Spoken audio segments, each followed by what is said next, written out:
I was bullied. Now was a bully. Bryan's stutter was one of the many things that I bullied him over. I always believed that I didn't have anyone to talk to or share what I was going through. It's amazing how a sincere, simple apology can change everything. Hi, welcome to Bully Dialogues. This episode, we're going to talk about bullying in professional sports, which is not a new topic for us. We've been dealing with this quite a lot, even before we started this podcast. But it's a pretty pervasive thing. And people are reluctant to talk about it. Professional sports teams are often reluctant to talk about it because it's one of those things where by talking about it, it's almost admitting that there's a problem and having to figure out then how to deal with that from a branding perspective rather than what the impact of the bullying is. And, you know, I think one of the prime examples we've used, and I'll say it again, David Beckham. And we saw in his documentary on Netflix how at the height of his fame could do no wrong until he made one mistake. And he got red carded in the playoffs against Argentina in the World Cup 1998 and was berated by England en masse because they lost and because he got sent off. And that level of vitriol would destroy most people. And it certainly had an impact on David Beckham. But he put his head down. He didn't react. He didn't retaliate. He was upset by it. We learned later. But he put his head down and did what he does best, which is to dazzle on the soccer field. And that kind of single-minded determination and that talent silenced the bullies. And he's become an internationally recognized brand that we all know. You know, but that was a long time ago. Owen Farrell. You know, so when we're talking about bullying in professional sports, before I talk about Owen Farrell, who resigned from English rugby because he was captain of English rugby, of England's rugby team, resigned because he was being so abused, booed every time he came onto the field, cyber abuse, and directed not only at him, but at his family. And so there's this propensity of fans to bully players, professional athletes. And then it's multifaceted because there's coaches, there's bullying that's within the team itself. So this is a big deal issue. Bryan? Yeah, I mean, there was even the story not so long ago of Marcus Rashford, you know, who said, he said, I can handle being criticized in the media. I can handle being criticized in social media. He said, I can handle being criticized as a player. He said, but leave my family, I'm out of it. And his words were, where is the line? Where is the humanity? Were his words. And it's almost as if, because everybody has a social media platform of one or another, that people think a social media platform is a bully platform, and that's not just in sports; it's kind of everywhere. You know, it's a bully platform to be heard because you don't approve of something. But he's right. You know, at what point did we lose faith in players in sport and go after their families because we didn't like a move they made, or we didn't like a call which was made by them, or a goal, or a non-goal, or a try, or a non-try, whatever? When did that happen, and why? I mean, look, there's always been a little bit of if you think about hooliganism in English soccer, that's been around a long time, since we were kids, and obviously before then. But if you're a avid fan, let's just say Manchester United, because I am, disappointing as they've been at the moment, terribly as we're playing at the moment, inconsistent and all of that. I won't get into that. But as a fan, you do have, you put your heart and soul into supporting it and supporting a team.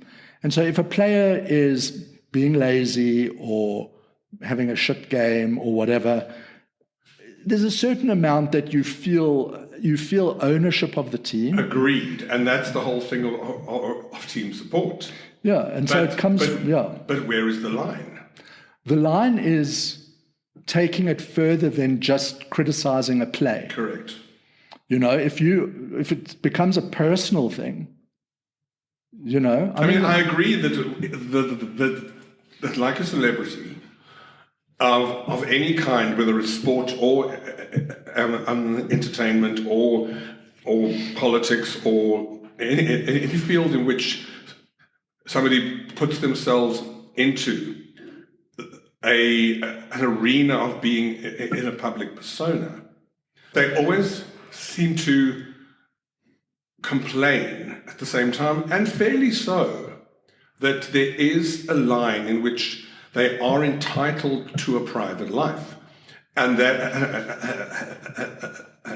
I agree with that. Just because you put yourself into a public arena doesn't mean you don't have a private life or aren't allowed a private life. And a private life means your family, your children, your parents.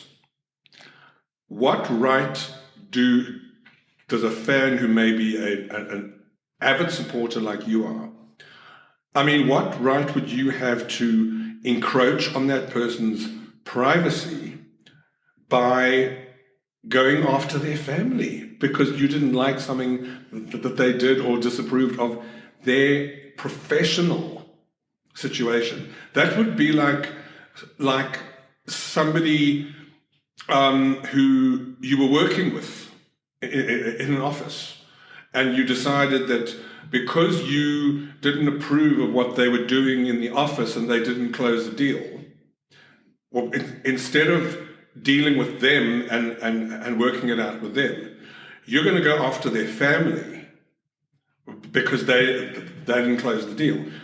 So the point is that coming back to sport, which is a public arena, professional sportsmen are still entitled to a private life. But so here's an example. Marcus Rashford being a perfect example when he was still playing for Manchester United. Yeah. And highly paid, very, very skilled, but there were a couple of incidents where he was partying and photographed partying, like I can't remember where it was, like in Dublin or something when he was meant to be in Manchester. And so like missed a practice or whatever. And so you had this very, because he's a celebrity and because he's public, where you are seeing photographs, paparazzi photographs of him partying it up in a club at 3 a.m, and then it corresponded with him not playing well. So, okay, there was legitimate criticism, which again, you can go there, you can make that leap and say, listen, you're missing practice, you're not taking this seriously, you're being paid shitloads of money, we have higher expectations of what you do professionally, etc. But that doesn't, in any way, shape, or form, then mean that you can attack his family or even attack him personally. There are two aspects there. One, I think in any profession, whether it's sport or anything else. I mean, I'm in the field of entertainment, and I know what it's like.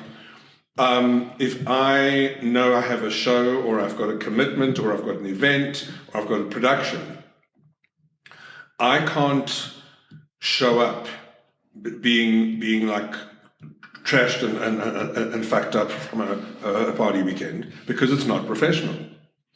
So I wouldn't choose to do that while I'm working. So there is the aspect of you have a responsibility to your very highly paid job, but that is irrespective of whether you're being photographed or filmed being reckless or not. You have a responsibility, and that there is no question, and that needs to be first and foremost. A private life, in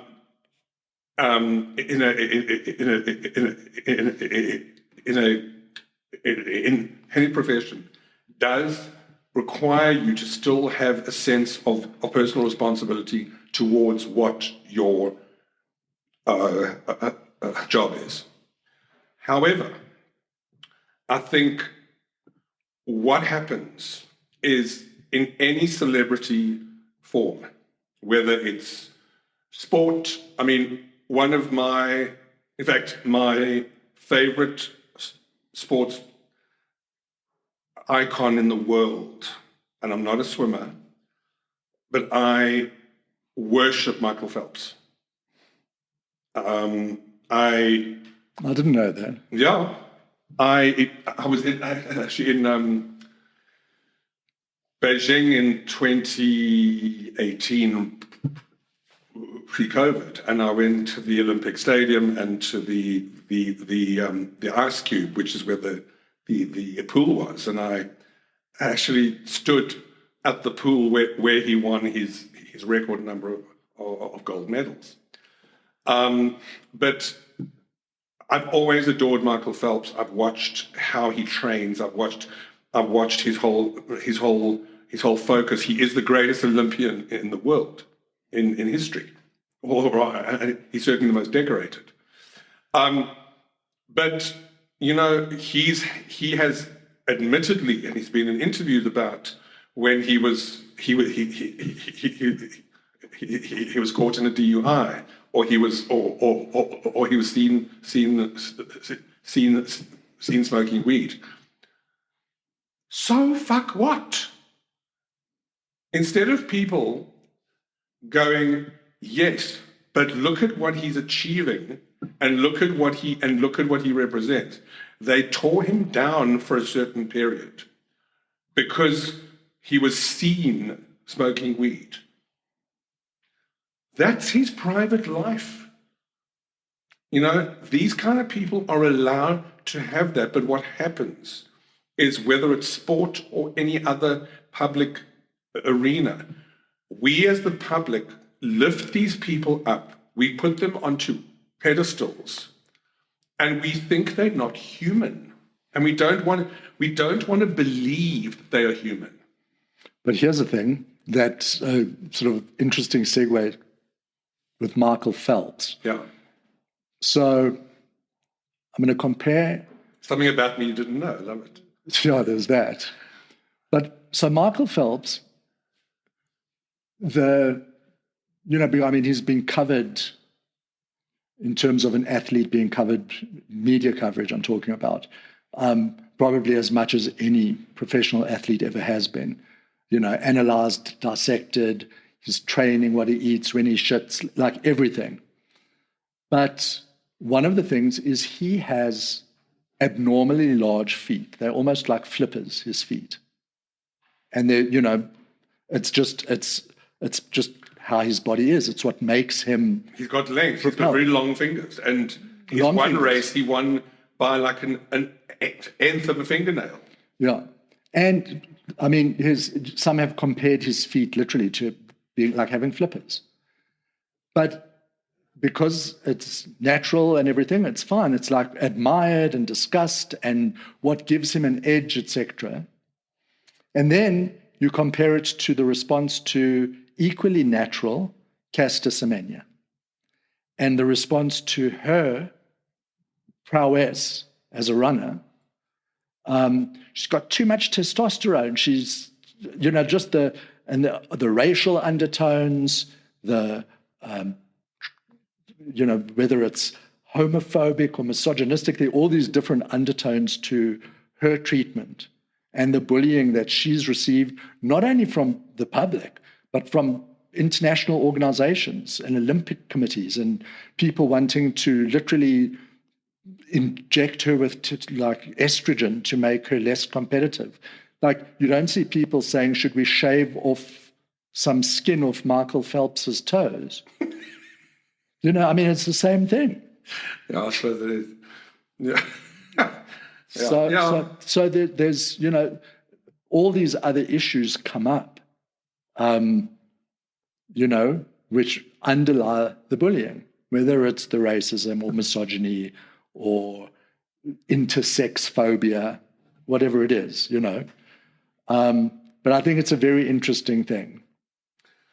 You spoke earlier on about, in your first monologue, you spoke about sport and branding and brand awareness. I mean, one of the stories, this is another segue we encountered, about the brand awareness of sports teams and bullying was a story a couple of years ago with the Boston Bruins hockey team, where they discovered that one of its professional players, who was now in his early 20s. I forget his name. It was like Mark Myers or some funny. Yeah. Yeah. Anyway, double-barreled. But it had been found out that when he was a teenager, he had bullied a disabled kid of color, and when it came out, he made what we call the conditional non-apology, which is the if I did something to you, I'm sorry, which is a non-apology. Because the moment you put an if in front of an apology, it's conditional. Yeah, and that's damage control. Right. Not even but an apology. Even with that, even with him publicly going, if I the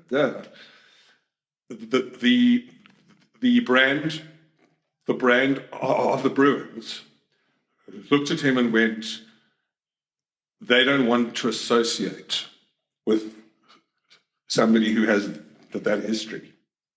So they let him go. And so that's another aspect of sport, is that while we are proponents of behaviors can change, and bullying should not be framed or viewed as a label or an identity. When there are millions on the line, a company is going to look at your history and go, is this person an asset or is this person a liability? I think it would be interesting to know, and we'll never find out, but if the apology had been real and not conditional, if it had been holding his hand up and going, I did this, I did that, that's not who I am anymore, and I look back and I regret what I did, blah, blah, blah. That's a very different approach. So we're looking here at two aspects of bullying in sport, and one is the role of the spectator. One is looking at the history of a player and what value that they have in a team, and are they worth having in a team? And then a third aspect which we can get to is the treatment of players by coaches, because there is the old school approach, and I think we even saw it, Clint, in Beckham's documentary with his father. Who was the old school kind of coach. And I think we have started to see that whether it's in business, whether it's in all kinds of leadership, that leadership with compassion and leadership with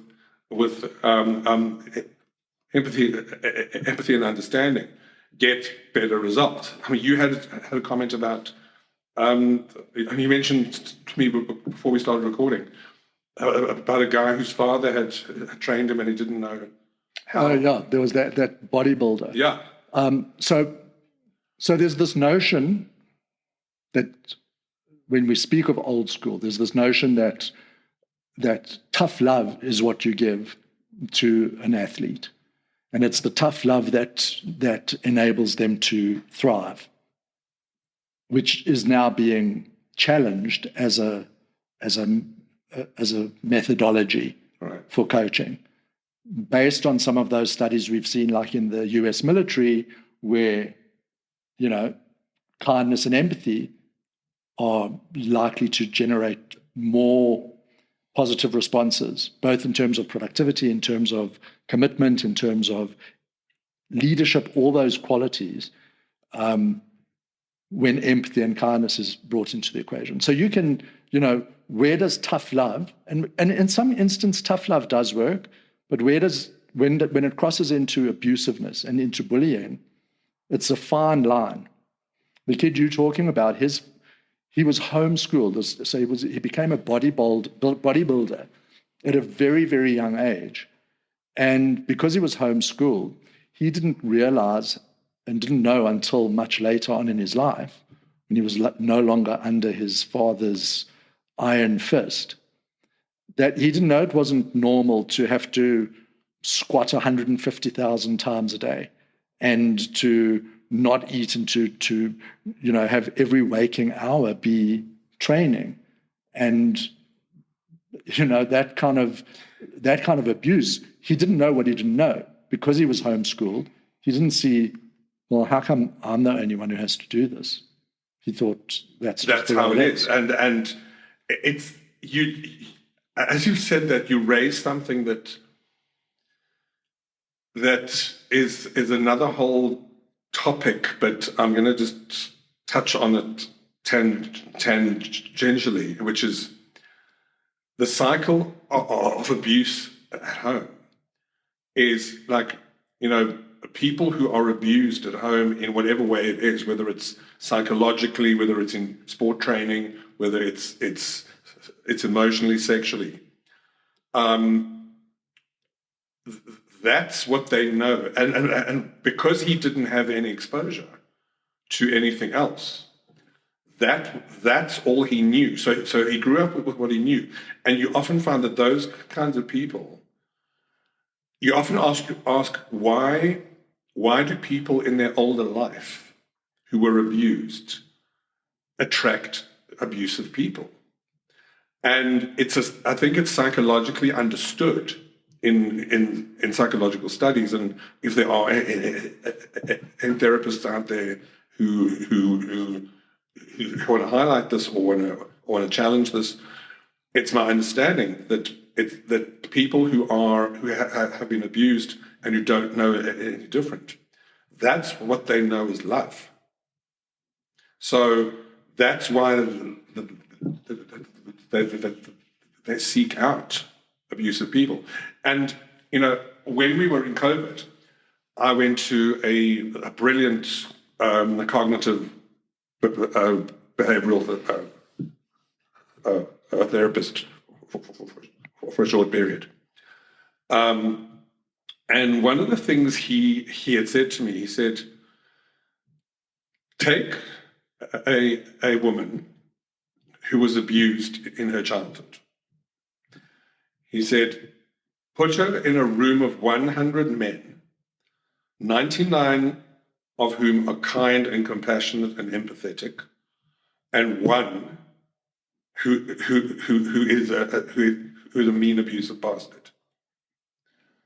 She will automatically gravitate towards that one person out of 100 and not any of the other 99, because that's what she knows as love. So this guy who was told he had to do 150,000 squats a day has probably got the most delicious legs, but a totally fucked up mind. So, yeah. So now the thing is, so then, one of the things we've discussed in our keynote, and that is relevant here also, is especially when it comes to like boarding schools and those kinds of institutions where bullying is downplayed as being like just an initiation ritual or a rite of passage or that kind of thing. That's very prevalent as well in sports. So sports teams, when a new athlete joins or whatever, and whether it's school or college or even in professional sports, there's this sort of just unspoken rule that it doesn't matter that you can force rookies to do things that extend beyond just like a friendly initiation process and actually absolutely become bullying behavior. And there's this definite disproportionate abuse of power. And you know what? That abuse of power it can also extend to, I say this because, or what I'm about to say, is not condoning, as we don't do, but we also sometimes have to look at the reasons why people bully. Is it a meanness? Is it a conscious abuse of power, or is it because they are in a situation themselves that you may not know about? I mean, I had an experience last year where I was at my age. I was preparing for my very first competition in bodybuilding, and there was a lot of things I didn't know, and I realized since that there are a lot of things I didn't know, and that I'm still learning, and I have grown to love the world of bodybuilding and the sport of it. But I was about 5 weeks out, and I was asking a lot of questions, and I was challenging my coach because I didn't know certain things, and I needed to feel reassured. And instead of the reassurance, I got a quiet and abusive response. It was, "You will listen to me, and you have to trust me, and you must do this, and you won't." And I'm thinking, I'm an adult, but I'm thinking of a youngster and a kid who's never gone through a process and is needing a nurturing and a kinder approach because it's new. And my whole point here is that I later discovered that he was going through a whole lot of emotional stuff of his own. And he wasn't trying to be mean. He wasn't trying to be unkind. He wasn't trying to be abusive of his power. He was going through a personal crisis, and I happened to be in the firing line. But so here's the thing, because we've spoken about this certainly with teachers, but the same thing exists with coaches, obviously.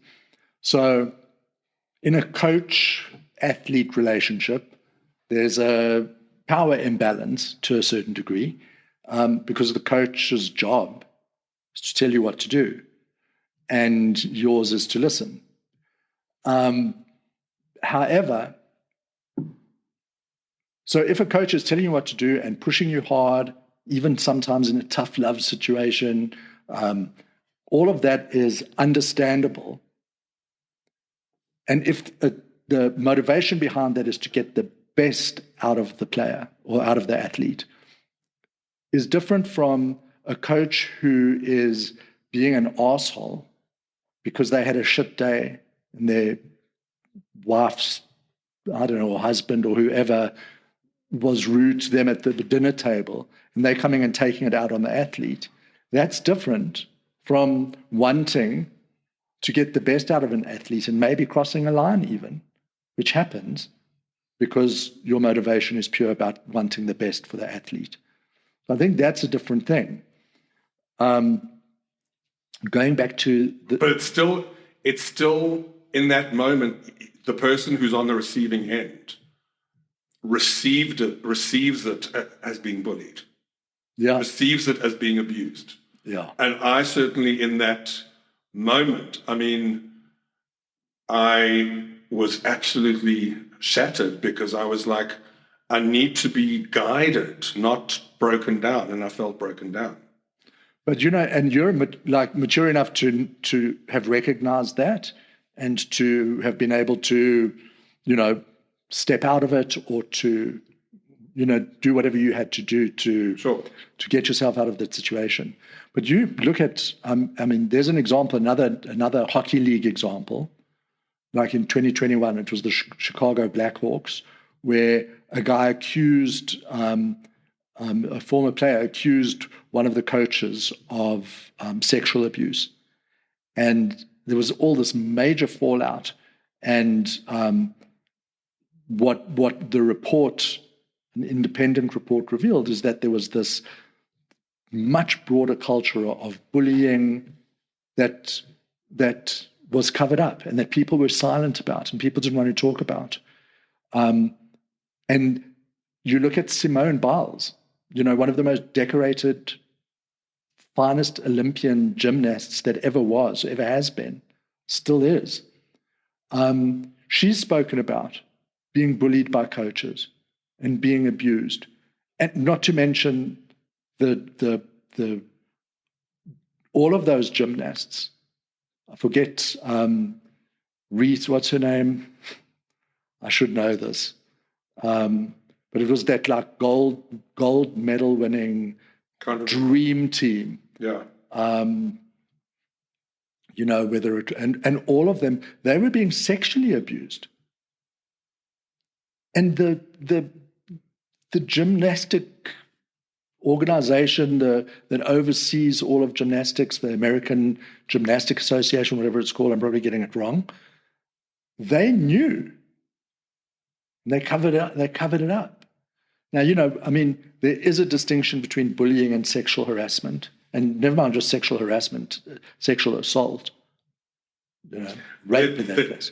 There is a distinction, but there is one thing that is absolutely incontrovertibly in common, is that sexual assault and bullying are both about abuses of power. Yeah, absolutely. I mean, rape may be an act of sex, but rape is an abuse of power. It's disempowering the person who's on the receiving end, which is bullying. So I think that there's definitely been I think with some of these people speaking out, you know, and we're going to cover this topic much more. We're going to speak to sports psychologists and to coaches and to really dig into this and to uncover a lot more of the stuff. This is sort of just scraping the surface. But I think that when you've started to see, you know, whether it's Simone Biles, whether it's Naomi Osaka, who was abused because she needed to just take a little bit of personal time and and was feeling too pressurized by the fans and the need to go out and speak to the press and all of the pressures that come with being a champion tennis player. You know, some of the accusations leveled at Serena Williams with all the racial undertones because she's the best, you know, the best that there is when it comes to tennis. Tiger Woods, the racism he had to endure, where, like, you know, all right, I suppose we'll let you play on the Georgia golf course. You know, you don't have the right skin tone, but you're good, so you can. Like that, like literally having to deal with that kind of, you know, racism. And so you're seeing a lot more, you know, Lewis Hamilton, Owen Farrell. You're just seeing a lot more people speaking about it. And I think that's what's shifting the understanding around it. And so it's not being dismissed as easily. It's not being, you're overreacting as easily. I think there's more of an appreciation of the extent to which this can really be damaging, no matter how brilliant an athlete you are. You know, I can speak about this in a parallel universe, because in my main profession, which has been music in the last 40 years, where I've been a vocal coach and a music coach and worked with singers and musicians. It's very much a parallel approach, because, you know, I've had people who I work with, especially singers. I love working with singers and getting the most out of them. And the one thing it's one thing knowing how to guide somebody as to the mechanics of what to do. So whether it's teaching them how to sing, whether it's a coach who's teaching an athlete how to play a certain sport. The one thing which you can't teach and which has to be a human instinct is when you use the iron hand and when you use a velvet glove. Some people need one, some people need the other, and some people need both. And your instinct is knowing when to be iron hand and to push that somebody feels like coach, whichever the coach is, coach has my back, or that he wants more out of me than I can give him. That instinct comes with experience. And what I say is you can't teach the instinct of knowing how far to push somebody at any given point. But I will say, there is nothing like the experience of seeing the light bulb in somebody's eyes when you've pushed them in a way that is so encouraging, and they go there. It's like they've been on the cliff's edge, and you've just gone, I'm going to push you and you will fly. And they fly. Absolutely. And you see the joy in their face.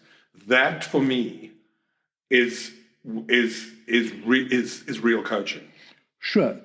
But now, when you talk about using the iron fist, there's a way to use the iron fist and a way not to. Yeah. So, like saying, okay, no, you need to do one more version of that because I know you can do it better. Right.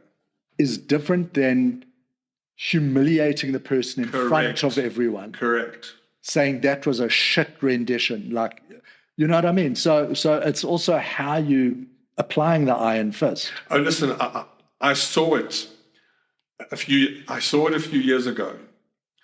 I was rehearsing a production of Priscilla, Queen of the Desert, and we were it was an all South African cast, which had been auditioned and booked and cast by a team who came out from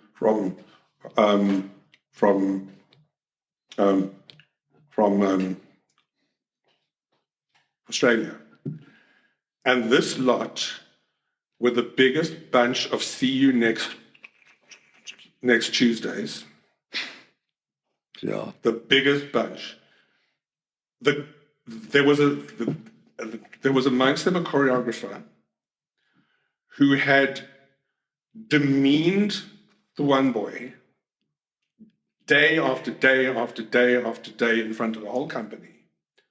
That after that show ended, the boy left the industry because he was so destroyed and so disillusioned.